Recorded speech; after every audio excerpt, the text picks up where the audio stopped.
If you're wondering why your Wisteria bonsai stopped flowering after repotting, the answer is probably hidden somewhere in the repotting process itself. Because with Wisteria, there are literally traps in every step. And if you miss just one of them, you might not see flowers next year. So, in this video, let's go step by step through how we should repot Wisteria bonsai properly and, more importantly, why some repotting methods give you flowers while others only give you vines. Step 1. Is repotting even necessary this year? This is the first trap. Because when you ask, how often should I repot Wisteria bonsai? The answers are completely different depending on who you talk to. Some say every year. Some say every 2 years. Others say every 3 to 5 years. So, what's going on? Well, all of them are technically correct. Here's the science behind it. When you repot frequently and cut roots aggressively, the tree becomes more vigorous. That means stronger shoots, longer vines, more vegetative growth. Sounds good, right? Well, not exactly. Because Wisteria forms flower buds on mature growth. If the tree keeps pushing vigorous vines, flowering becomes weaker. But here's the opposite problem. If you avoid repotting for too long, the roots become congested. The soil breaks down and water stops penetrating properly. And Wisteria absolutely loves water. So, if the roots cannot absorb enough moisture during summer, flower buds may weaken or fail completely. So, here's what I recommend. If your tree is still in development and you want trunk growth and branch building, repot every 1 to 2 years. In that stage, vigor is actually useful. But if your tree is more refined and or your priority is flowers, stretch a repotting cycle longer. Maybe 3 to 5 years.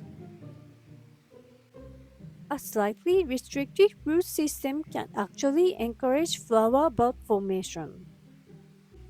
And this difference between developing tree and finished tree becomes important again later in this video. About this tree, I recently bought it and it's still young, so I will repot it this year. That means I need to cut spent flowers now.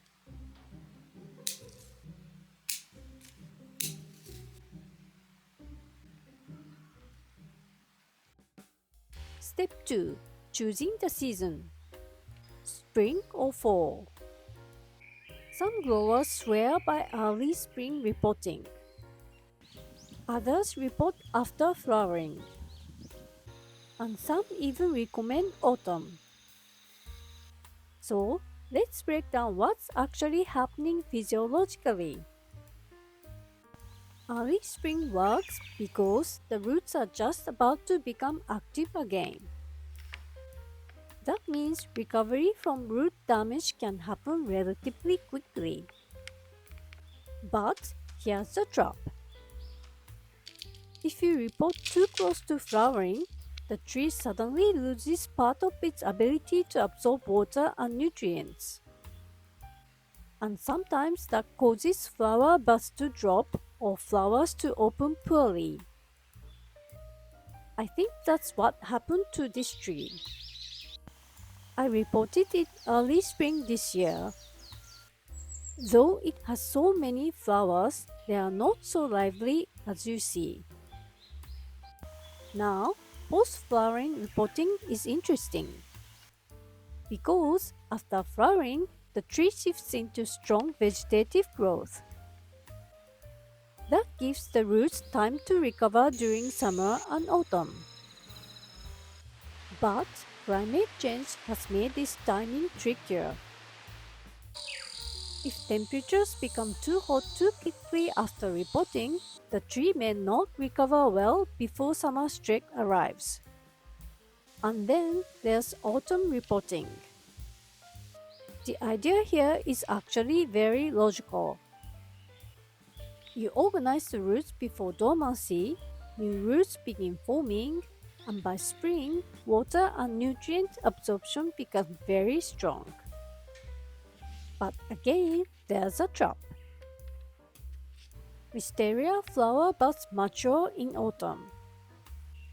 So, disturbing the roots during that period can interfere with healthy flower bud development. And if cold weather arrives before roots recover, winter damage becomes a real risk. So, here's what I recommend. If your goal is trunk development and branch growth, remove the flower buds during winter, accept that you won't get flowers, and repot in early spring. But if your goal is flowers, I actually prefer repotting just after partial bloom. Once the flowers are about 70 to 80% open, cut them early and repot immediately. That gives you a chance to enjoy flowers while still giving the tree enough recovery time. And if you repot in autumn, make sure there is at least a month before temperatures become too cold. And in freezing climates, protect the pot from freezing solid. Step 3. Choosing soil, organic or inorganic. A lot of modern bonsai mixes are heavily inorganic. Things like pumice, lava rock, and akadama, which are very free draining. But Wisteria is not a typical bonsai species like pines and spruce. Here's the science. Wisteria needs two things at the same time more than ordinary bonsai: excellent drainage and high water retention. And that balance is harder than it sounds. Here's the trap. If you focus too much on drainage and use a very pumice-heavy mix, the tree can dry up extremely fast during summer. And summer is exactly when flower buds are forming. Even short periods of drought stress can damage developing buds. Now, here's something interesting. Many people think organic matter automatically means too much nutrient. But organic matter like humus contains surprisingly little fertilizer. What it really does is improve moisture retention, nutrient retention, and soil structure. So personally, I think adding humus makes a lot of sense for Wisteria. My preferred mix is 60% akadama or volcanic soil, 20% kiru or pumice, and 20% humus. Not too wet and not too dry. The middle balance is extremely important for Wisteria. Step 4. Choosing pot, shallow or deep. Normally, bonsai pots are shallow. The shallow silhouette creates the illusion of an old tree in nature. And scientifically speaking, shallow pots can actually encourage flowering. Because root restriction creates mild stress signals that promote flower bud formation. Smaller pots also dry faster. And mild drying stress can sometimes increase flowering response. So, you might think, perfect, use a shallow pot. Well, here comes the trap. As I said earlier, Wisteria is incredibly thirsty during summer. And shallow pots dry dangerously fast. Even worse, summer is when next year's flower buds are forming. So, if the tree dries us badly, you may lose next year's flowers completely. Actually, this happened to me. I kept my wisteria sitting in a tray of water. Normally, that works. But during an extremely hot summer day a couple of years ago, even that wasn't enough. The tree completely dried out and all the leaves dropped. And the following year, no flowers. So personally, I think shallow pot flowering technique is fairly advanced. If you want reliable flowering and safer water management, a slightly deeper pot is often the better choice. And again, the strategy changes depending on the stage of the tree. Young development trees benefit from deeper pots and stronger root growth. Finished trees can use shallower pots and control root restriction to encourage flowering. But even then, summer watering becomes absolutely critical. Before going to the next crucial step, a quick notice. If you want more detailed guides like this, I share useful bonsai tips in my newsletter. The link is in description. Step 5. Remove old soil or not. Now we get into one of the biggest debates in Wisteria Bonsai repotting. Bare rooting. Some people remove all the old soil. Others leave soil around the fine roots. So, what's safer for Wisteria? Well, both approaches solve different problems. Old soil eventually breaks down into fine particles. It becomes compacted. So, leaving too much old soil is not ideal. But completely bare rooting has its own danger. Because the fine roots of Wisteria are surprisingly delicate. And those fine roots are responsible for most water and nutrient absorption. If you damage too many of them, the tree can suffer severe transplant shock afterwards. So, here's my approach for this tree. I try to preserve soil around healthy fine roots whenever possible. Ideally, you want to gradually replace old soil with fresh soil. But I don't think aggressively bare rooting is always necessary for Wisteria. Step 6. Root pruning, light or drastic. This is where opinions become really extreme. Some growers aggressively shorten everything. Some cut half. Others barely prune them at all and preserve long ones to coil them inside the pot. So, what's correct? Honestly, after researching this deeply, I'm not convinced there's one perfect answer. Because there are trade-offs either way. If you reduce roots too aggressively, water uptake decreases.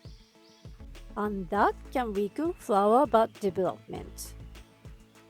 But if you simply coil long roots into the pot forever, eventually you risk severe root congestion. And remember something important. Root pruning makes the tree younger. That means stronger shoot growth. And stronger shoot growth often means fewer flowers. So this year, I decided to experiment. This tree had about half the roots reduced while preserving as many fine roots as possible. About half the old soil was removed too. So, I expect stronger vine growth this season. And maybe fewer flowers next year. Actually, even now, the flowers seem a little weaker, possibly because water uptake decreased after root reduction. Now, this younger tree is the opposite experiment. I'm barely cutting the roots, and I will coil the long roots into the pot. If the theory is correct, this tree should flower better next year. So honestly, I'm very curious to see the results myself.